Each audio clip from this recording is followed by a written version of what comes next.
I would like to welcome you to this maiden press briefing after the inaugural Federal Executive Council that has just been wrapped up by Mr. President and members of Council. We invite you to share in the vision of Mr. President in allowing Nigerians to know the activities of government in the most transparent and the most accountable manner. In that spirit, we would want to brief you on the proceedings of the just concluded Federal Executive Council meeting, like I said.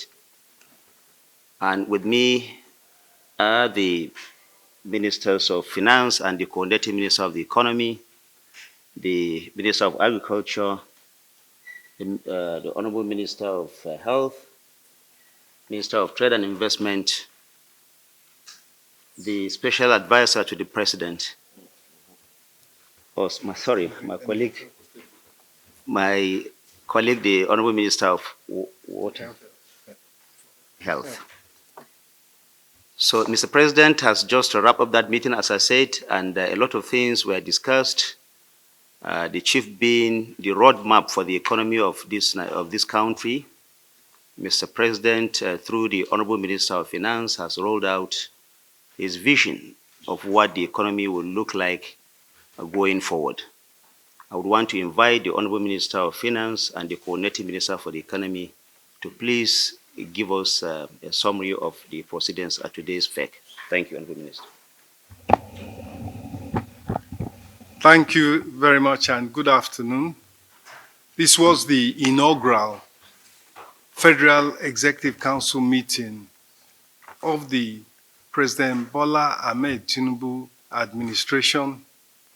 Of course, he congratulated everybody and emphasized the expectations, the high expectations of Nigerians, and he encouraged us to be bold and courageous and innovative and to act with urgency in delivering a better life to all Nigerians.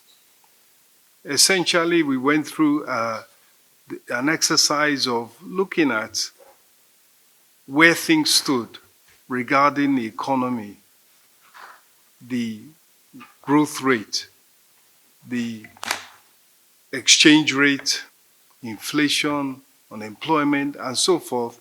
And the conclusion, the overriding conclusion was that, and is that, we are not where we should be.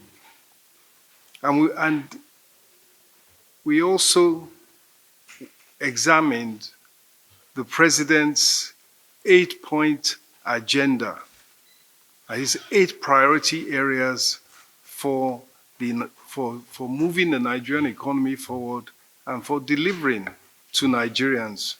And those are basically food security, ending poverty, economic growth and job creation, access to capital, particularly consumer credit, inclusivity in all its dimensions, particularly as regards youth and women, improving security, improving the playing field on which people and particularly companies operate, rule of law, and of course, fighting corruption. And it's around those metrics that the plan and the targets of what will be delivered in the next 3 years or so were identified, discussed, and input was given by various ministers. And we will now go away with the marching orders to refine further the targets in particular, and within weeks to start rolling out policies and programs to turn around the economy and make things better for all Nigerians. That really is the substance of what the discussion was all about. Thank you. Thank you. I will take input also by the Honorable Minister of Health, Professor Pati. Thank you, Prime Minister. I think the President's vision is that of accelerating economic growth, prosperity for all, ending poverty. I think the Coordinating Minister of Economy laid out those important priorities which were discussed in the Council chambers today. One element that is key and underlying all of those efforts is the people. Nigeria's most important asset is its people, its youthful population, and the human capital that is bestowed in that youthful population. So, Mr. President's vision includes the idea of harnessing the human capital of our youthful population to achieve the prosperity for everyone, to mobilize the social capital that is in our country, uniting us as a people to drive this transformation that is his direction for the administration. That includes dealing with nutrition, food, and we have the Minister of Agriculture and Food Security, health, preventive diseases, but also quality of health, not only as an area that supports people to live healthier lives, but that healthier people also drive economic growth. Education, to ensure that people are not left behind, so that the child of anyone can aspire to the highest levels, so that we have an inclusive economy, as the Minister of Finance and Coordinating Minister indicated. The poorest and most vulnerable populations, girls, women, children, disabled, are an important element in that human capital agenda of this administration. The bias is towards action, so that we get things done. I think it's very clear that the President wants us to domesticate our efforts within our own national context, but also to be very practical in the interventions that we make. And with those marching orders, we now have our work cut out for us, and will continue to refine as the Coordinating Minister of the Economy indicated. But the President has high expectations, and he urged us to ensure the high expectations of Nigerians, we meet them. And I believe the entire cabinet is enthused to follow the President's directions and to start to deliver for Nigerians. Thank you. Thank you. Let me invite the Honorable Minister for Agriculture and Food Security. Thank you very much, gentlemen of the press.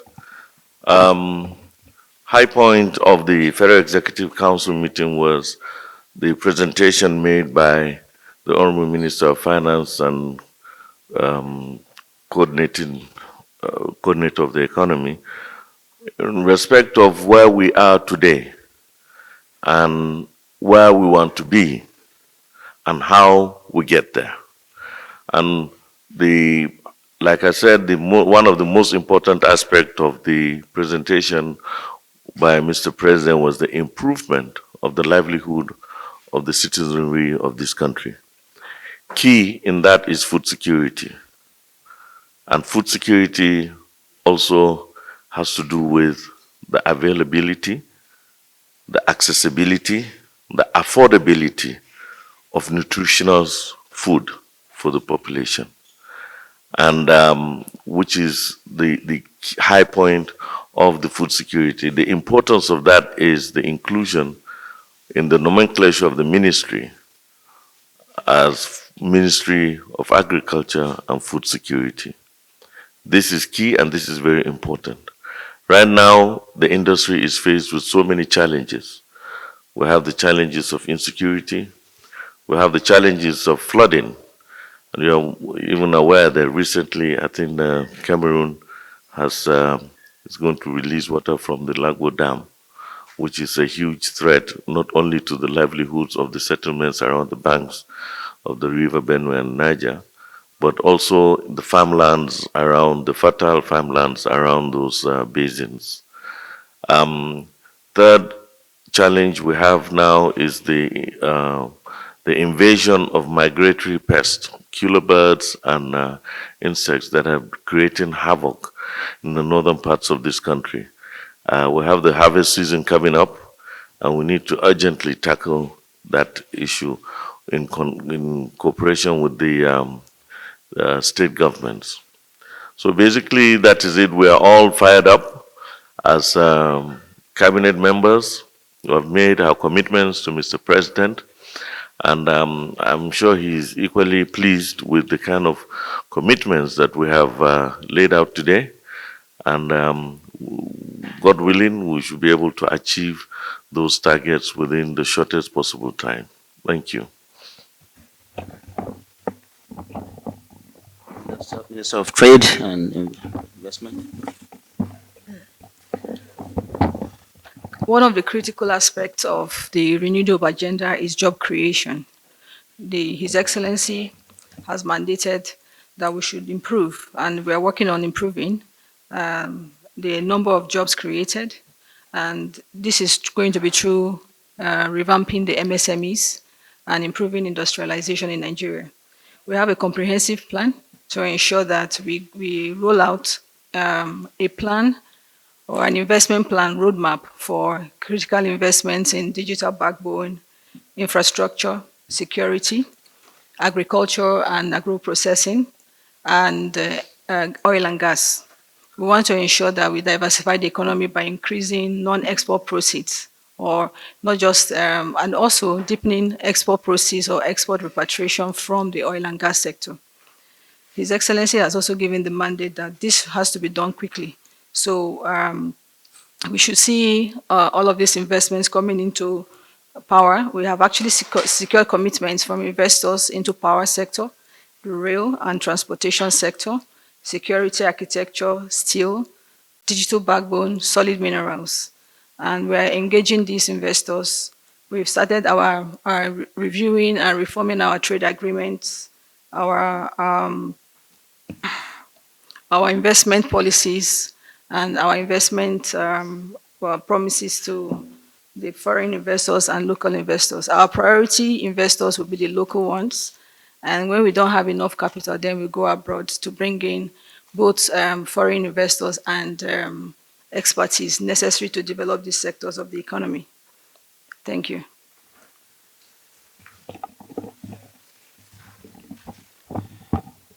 Thank you, gentlemen of the press. Just by way of recap, you've listened to the Honorable Ministers of Economy, Coordinating Minister for the Economy, Minister of Agriculture, and the Honorable Minister of Health, and that of Trade and Investment. Like was mentioned earlier, Mr. President's vision is to ensure that Nigeria recovers lost time as quickly as possible. He has laid out 8 priority areas, as has been said before. And those priority areas were those that were mentioned by the honorable ministers, and the task given to the honorable ministers to ensure that those areas are quickly attended to, because we are losing time, and Mr. President is desirous of ensuring that results begin to be seen on ground for the ordinary Nigerians. We thank you very much. Subsequently, we'll be giving you information as it relates to all these sectors of the Nigerian economy, like the Minister of Finance and the Coordinating Minister for the Economy has mentioned. We'll now take 1 or 2 questions, if there are, before we wrap up. Yes, from Tribune, talking about the 5 billion to states and so many others. I think the more questions are directed at the Minister of Finance and the Coordinating Minister for the Economy. I'm sure he has taken note of them. He may now make some response. Thank you very much, Honorable Minister, for information.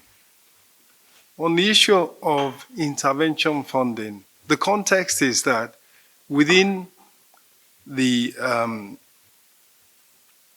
framework of the major changes that were made to correct government revenues, government funding, by removing a costly, a wasteful, and a very inefficient subsidy regime that was actually costing 2% of GDP or per year. The promise of Mr. President at that time, even during his campaigning, was that whilst he would make the corrections necessary to the macroeconomic situation, to government expenditure, government funding, he would not leave the poor behind. He would not ignore the plight of the vulnerable. Rather, he would come to their aid. And so therefore, within the context of the change, the removal of fuel subsidy, and in fact the removal of the subsidy on exchange rate, where foreign exchange was going to a few at the expense of the many, that led to an inevitable inflationary spiral.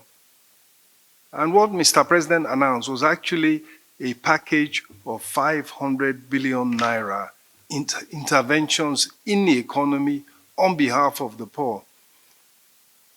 There was release of fertilizer for production, food production.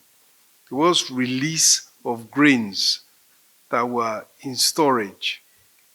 And there was funding for purchase of rice from rice millers and from the market as a whole.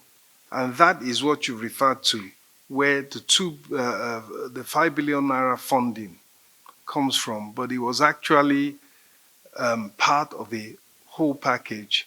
And the idea was to put food immediately in households, rather than waiting for the cycle of production, because there was another 100 billion naira available for production, for smallholder production of rice, maize, cassava, and yam. So therefore, there is funding for production. Likewise, there's the funding for the smallest businesses, the nano micro enterprises. In addition, 100 billion naira of funding for mass transit. And then a further 100 billion naira or so for small and medium scale industries to produce. Because if you have high inflation, you need to meet that excess demand with supply.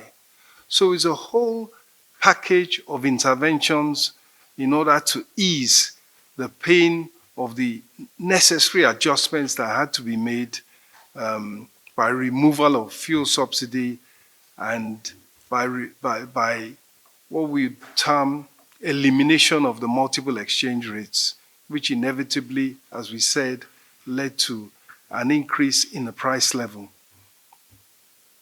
That process takes time, and as it feeds through, prices will eventually fall. Inflation, as was happened everywhere else that I've done this, inflation will eventually fall, but in the short term, the measure to provide funding to state governments was to put food on people's tables.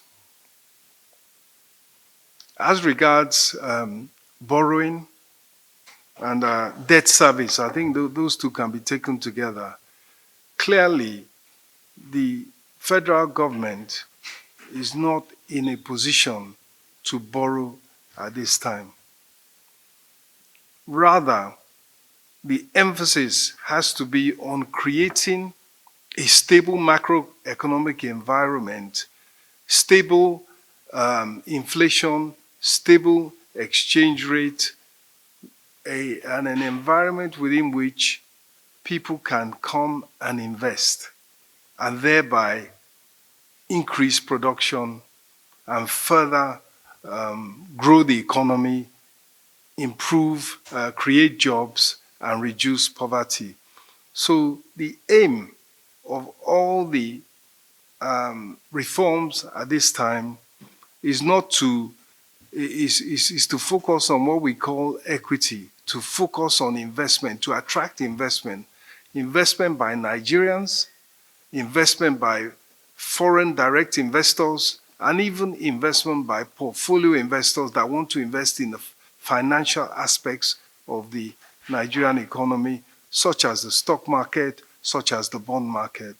And so that is the plan.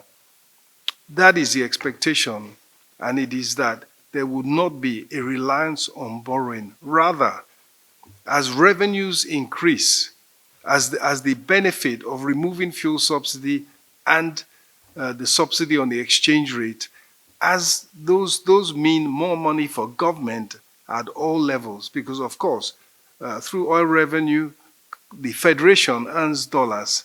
And if those dollars are feeding through at, let's say, 700 or so, 750 or so naira to $1, as opposed to 460 where it was before, clearly that is repairing the finances of government at federal, state, and local government levels. So that's the plan.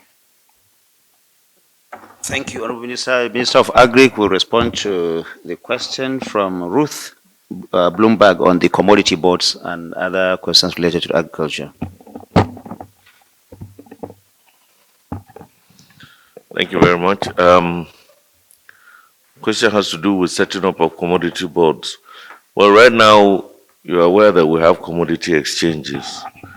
And I think what we need to do is look at how we can better improve the exchanges. There are opportunities today with the heightened activity of the IT and the digital economy to really see how we can improve the workability of the exchanges.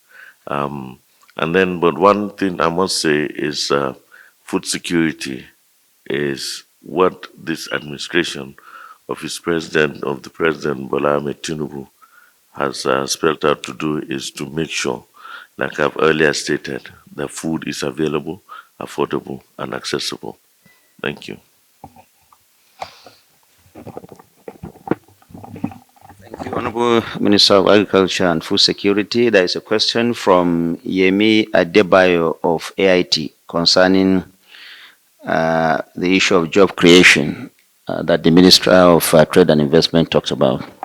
Honorable Minister. Okay. Thank you for that question.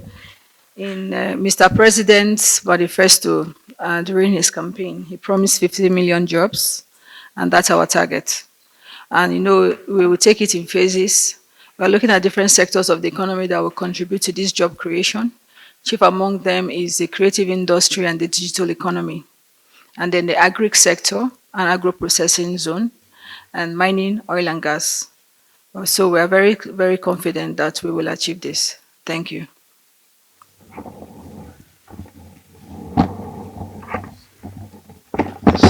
Honorable Minister wants to add something.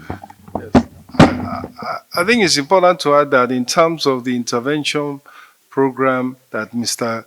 President is rolling out and has promised Nigerians and laid before them, it's important to remember that a key component is 100 billion naira to support the introduction of LPG and CNG-based mass transit for workers to be able to move around cheaper.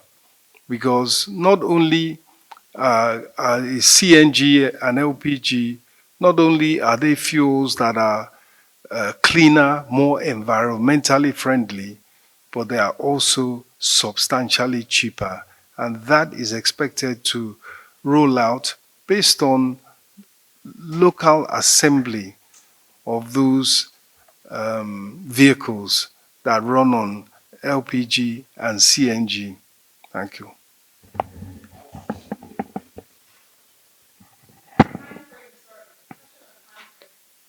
No, we'll come to that. There are two questions there, Atta of ITV and you, Adeso of Arise.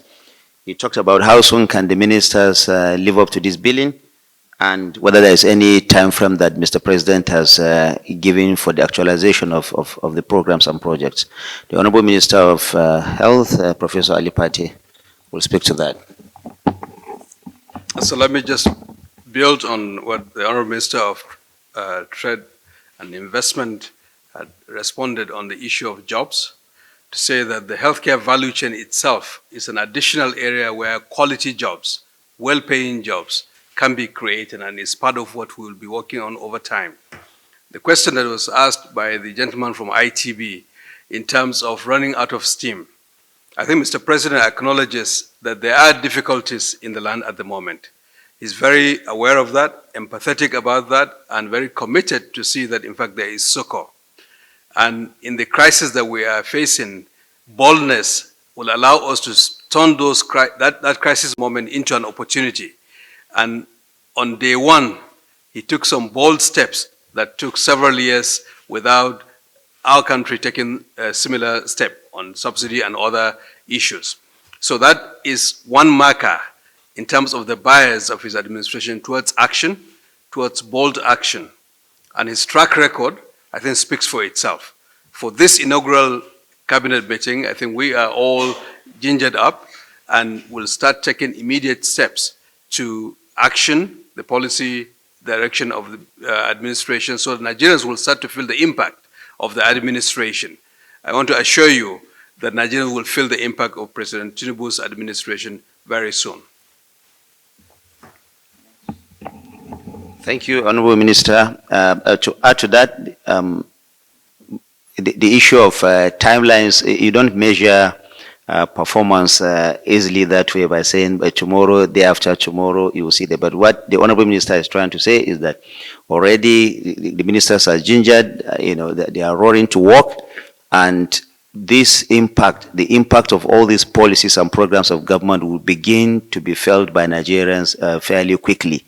I think that sufficiently answers your question. And I want to say that, gentlemen of the press, that as Mr. President has said repeatedly, he's going to be very transparent, he's going to be very accountable to Nigerians, and he's going to be as honest as possible to Nigerians. We know your responsibility within the Constitution and members of the Fourth Estate of the Rim. We expect that you show understanding to government policies and will be as open, as transparent to you in programs and projects of government. And if there are any questions you need to ask further, please come back to us so that we don't reproduce ignorance to Nigerians. It's important that whatever we report about will be fact-based, and you can also fact-check the activities of government to aid your work. But Mr. President keeps saying that he will be transparent, he will be honest, he will be accountable to Nigerians, and that's what all the ministers have also accepted to do. Thank you very much. I don't know whether the SA, they will have anything to say. Thank you very much, members of the press. We look forward to seeing you next time.